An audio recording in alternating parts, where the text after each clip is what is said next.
My in-laws were drunk at the wedding, but they didn't care.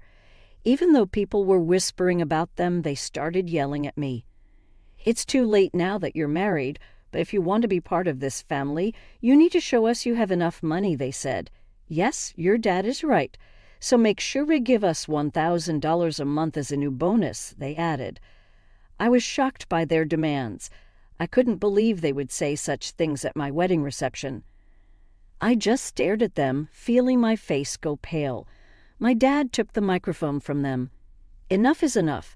Don't you realize you're embarrassing yourselves? He said, My name is Linda. I am a 30-year-old office worker. I am currently dating Larry, who is 32 years old. I met him through a friend who was worried about me being single, so she introduced us. After dating for a year, Larry proposed, and now we are about to get married. I lost my mother when I was very young, and my father raised me on his own. He worked very hard to take care of me. I didn't have many worries growing up, but losing my mom, who I love so much, deeply hurt me. Because of this, I was very careful with my emotions. That's why I hadn't dated anyone seriously since my school days. I even thought it would be okay if I stayed single forever. Then I met Larry. At first, I didn't feel any romantic feelings for him, even though he asked me out many times. Larry really cared about me and was always a gentleman. Slowly, I began to open my heart to him, and we started dating. He kept caring for me, and I felt very happy. He became very special to me, and I started thinking I wanted to be with him forever. Then he proposed, and we decided to get married. Larry understood everything about me and was always kind to me, no matter what. Don't worry if you're ever feeling unsure about something. I'll be here for you until you feel better. I love you, Linda. You can count on me, he would say. His words moved me. He promised to make me happy for the rest of my life. Just being with him warmed my heart. If he cared that much for me, I thought I should do the same for him. When I told my father that we decided to get married, he was so happy that he cried. Wow, Linda, you're finally getting married. I'm so happy for you, he said. Oh, Dad, you're being dramatic, I joked. Wow, I hadn't heard anything like that from you until now. I was always worried that you might never get married, he replied. Oh, really? I had no idea you were worried about that, I said. Well, every father worries about his daughter, you know. Anyway, congratulations, he said. Thanks, Dad, I replied. I was so happy to be congratulated by my dad, who had raised me by himself. I thought I would probably cry at the wedding, and my dad would probably cry even more since he was already crying now. With that, Larry and I started preparing for our wedding. We were both busy with our jobs, so our days were very hectic. We worked during the weekdays and made wedding preparations over the weekends. There was no time to rest. Our calendars were always full. On a rare day off, we were supposed to visit Larry's parents' house. I was going to meet Larry's parents for the first time. Larry had come over to meet my father right after he proposed to me. Originally, I had planned to visit Larry's parents right after that to introduce myself, but they were very busy, and our schedules never matched. Finally, some time passed, and we managed to arrange a visit. As we arrived at his parents' house, I suddenly felt nervous. Don't worry, my parents are very kind, Larry reassured me. His words made me feel a bit better, and I rang the doorbell. It was his mother who opened the door. Mom, I'm home, Larry said. Welcome home, Larry. It's so good of you to come, his mother replied warmly. As she talked with her son, I greeted her as politely as I could. Nice to meet you. My name is Linda, and I'm Larry's fiancée, I said. I see. So you're Linda, she said. Her voice was much lower than when she spoke to Larry, and her smile vanished. She looked me up and down as if judging me. Then she led us to the living room, where her cold attitude didn't change. Linda, I'm curious about what you bring to the table. Larry is our treasure and our only child. If you're going to marry him, you need to be a suitable wife. Are you worthy of him? She asked, more like an interrogation. I was taken aback by her question. I hadn't expected such a cold attitude from my future mother-in-law and was at a loss for words. "You're going to join our family, you know. Are you ready for that?" she continued. True, marrying Larry meant joining his family, but it's not like Larry's family were the Kennedys or some well-known high society family. It's not like I was marrying into a royal family. Why was I being asked to make such a commitment? Besides, I wasn't even going to live with them. I don't like being pressured with questions like these, I thought. As I was trying to figure out how to respond, his mother seemed impatient with my slow reply and scolded me harshly. "When I ask you a question, answer me right away." "You're so rude," she snapped. "I'm asking if you're ready for this," she continued, raising her voice. Despite feeling overwhelmed, I managed to say, "I hope that Larry and I will support each other in our marriage." When I said that, his mother was not convinced. What a naive thing to say. You aren't just going to support each other. You're supposed to support Larry. It's your job as a wife to support your husband. You don't even understand the basics, she criticized. Then Larry's father, who was sitting next to her, intervened. "Honey, calm down. Sorry about that, Linda. You must have been startled by my wife's words," he said, trying to ease the tension. "It's all right," I replied, trying to remain calm. His mother is very protective of her only son. Maybe she was just nervous and spoke without thinking, I thought. Just then, Larry's brother walked in. He spoke in a quiet, calm, and gentle tone. He seemed like a kind man, which gave me a moment of relief. But that relief was short-lived. With a smile on his face, he said the most unexpected thing. "What my wife says is actually justified. What concerns me the most is that you come from a single-parent family." "What do you mean by that?" I asked, confused. While being raised by just one parent doesn't have a good public image, we can't be too happy to have such a person become the wife of our only son, can we? He explained. "Hold on a minute," I said, unable to let this comment slide. "What is wrong with being raised by a single parent? My father worked very hard to raise me by himself. I am very thankful for my upbringing, and I am proud of my father. Being raised by a single parent doesn't make me any less valuable," but they still argued. "Since you were missing one parent, you couldn't have learned how to be a good wife, do housework and such," I responded. "I did a lot of housework to help my father. I can also cook pretty well, so please don't say that." Despite my response, Larry's mother ignored what I said and finally stated, "I will allow you to marry Larry, but in exchange you must promise to devote everything to us because we are Larry's parents." "Can you promise me that?" I was shocked. "What? Since you came here to ask for our permission to marry our son, you do know what your duties are, don't you?" Before I could say more, he continued the conversation. I found that my in-laws had completely taken over the conversation, giving me little chance to respond.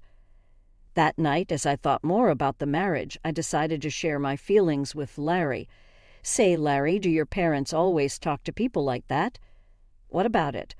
Larry seemed unfazed. I was surprised that Larry didn't see anything wrong with what his parents had said to me.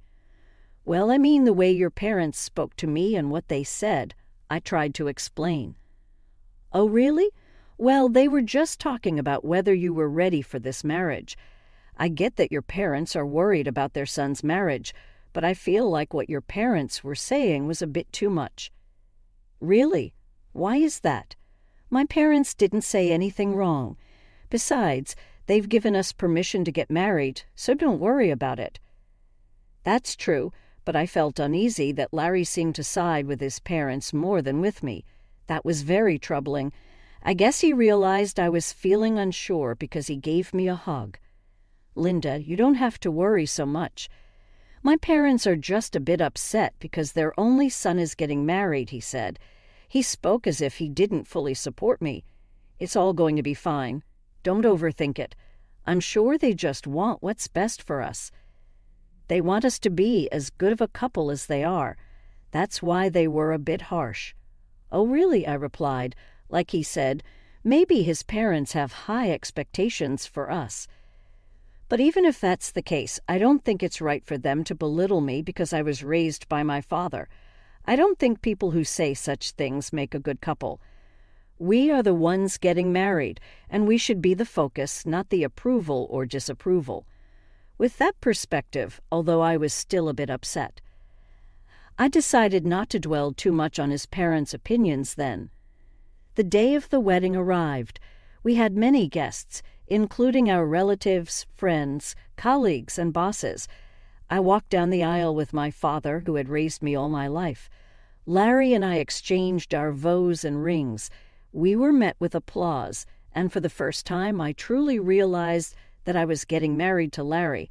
I felt the happiness I had never felt before. As we walked into the reception hall, we made our way through the crowd, greeted by videos of us as part of the entertainment. It was a joyful time. I chatted with friends I hadn't seen in a while, and many people congratulated us. Despite my earlier worries about his parents, I was glad I had decided to marry Larry. I was glad we decided to have a memorable day. After the ceremony, we planned to officially register our marriage, and Larry and I would become husband and wife. I cherished every moment and felt so happy. Time flew by, and soon it was time for the final part of the event. The bridegroom and both sets of parents lined up to greet the guests.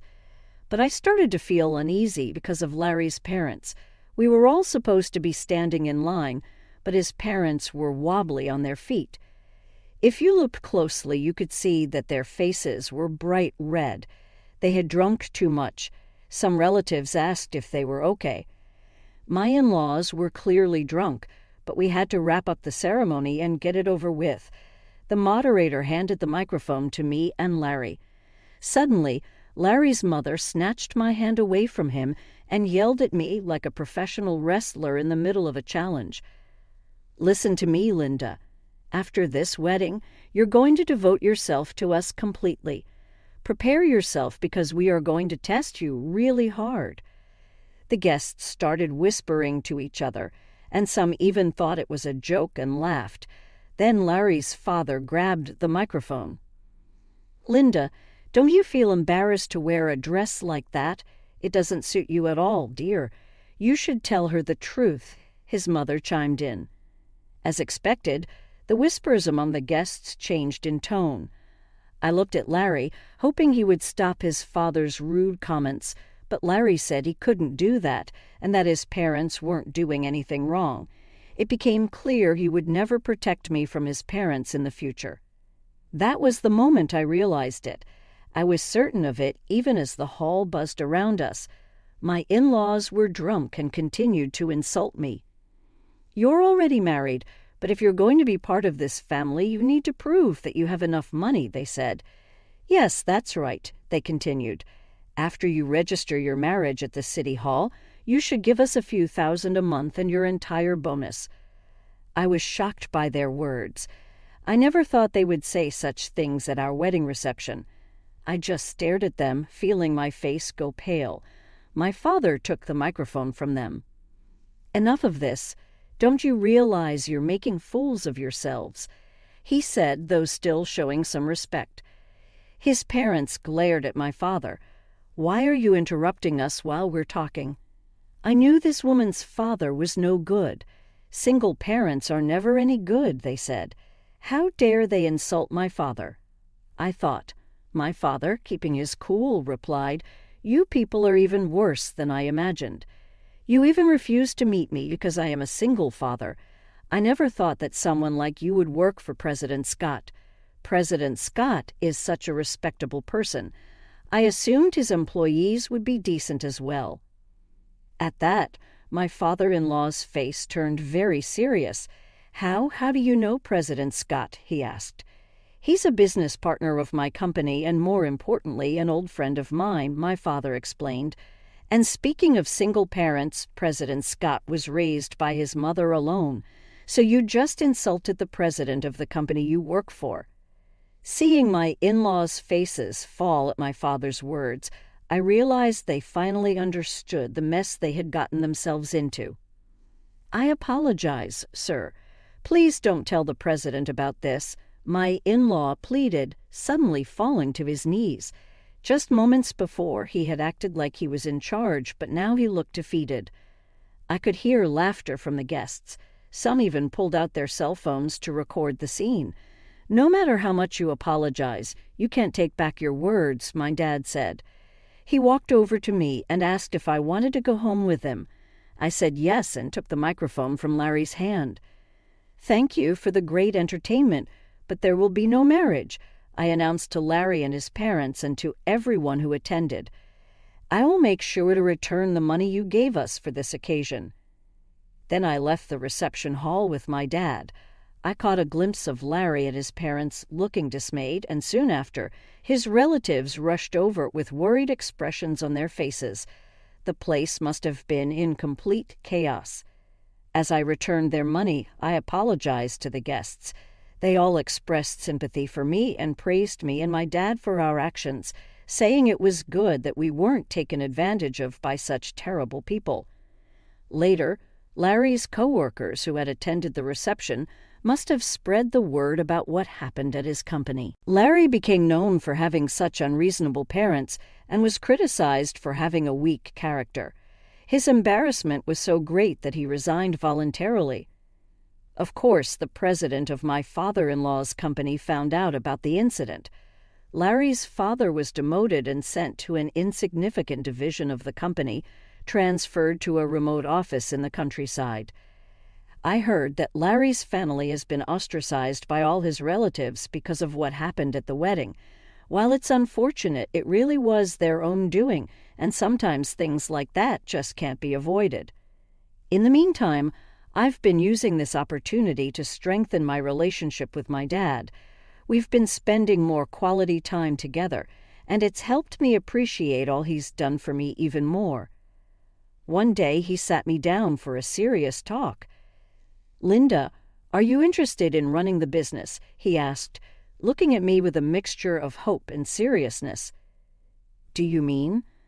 I started, a bit unsure where he was heading with this. "Why don't you work towards becoming the president of my company?" he suggested.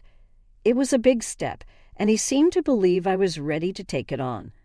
"I'll do my best," I promised him, feeling a mix of excitement and nervousness. I decided then to focus on stepping up my game at work rather than getting entangled in romantic relationships for now. I wanted to prove to myself and to my dad that I could excel and perhaps one day be a great leader like him. Currently, I am deeply involved in learning everything I can at my dad's company. The work is challenging but fulfilling, and I'm determined to make the most of this opportunity. Reflecting on the wedding fiasco, it's clear that Larry's in-laws were quite unreasonable, turning what should have been a beautiful event into a spectacle. Thankfully, since the marriage wasn't officially registered, I was spared from a legally binding mistake. Now free from any marital ties and with no looming in-law issues, I can focus solely on my career aspirations. It's a relief to know that out of a chaotic situation came a clear path forward for me. I look forward to what the future holds, and I'm excited about the potential of leading the company. I wish myself all the best and hope that anyone watching this story can take something valuable from it. Thank you for staying till the end.